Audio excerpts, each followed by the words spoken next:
waxaa la ciyaaray kulamo ka tirsan lugtii koobaad ee groupka B waxaana laga riyaaqay garoonka weyn ee Camp Nou.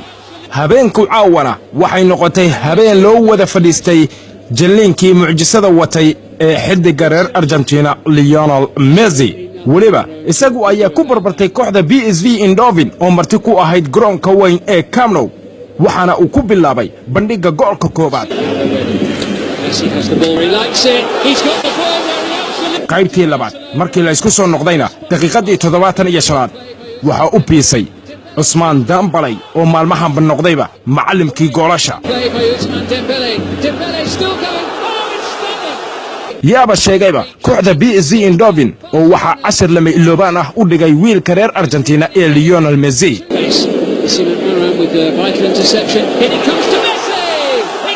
mar kale ayuuna ka dhaliyay goolkaasi oo noqonayay saddexleydiisii sideedaad ee taariikhda tartanka Champions League isaga oo noqdayba laacibka ugu saddexleyda badan koobka ugu qaalisan qaarada Yurub. Lionel Messi with a hat-trick for Barcelona. haddiiba laga riyaaqay garoonka weyn ee Camp Nou sidoo kale waxaa laga qoslay Giuseppe Meazza iyo magaalada Milan oo Inter Milan waxay garoonkeeda ku casuuntay kooxda Tottenham.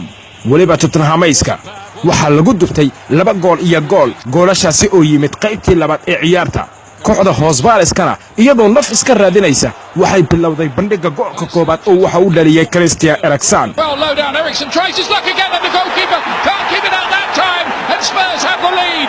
Christian Eriksen, they took a deflection, he doesn't care, Tottenham don't care, they have the lead in Italy. marka iyo wixii ka dambeeyayna waxaba bilowdayba bandhigii goolasha ee xidigaha kooxda Inter Milan oo waxa natiijada soo celiyay Mauro Icardi. Now then Icardi, what about that?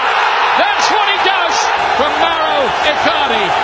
goolka guushana dabayaaqadkii ciyaarta waxa Inter Milan siiyay oo ruuxayba garoonka Giuseppe Meazza Matias Fasinio oo natiijada ka dhigay 2 gool iyo gool. Oh, and there is a goal as well. Their return to the Champions League. The corner go to the back post. sidaasi ayayna ku soo idlaadeen natiijooyinka kulamadii groupka B.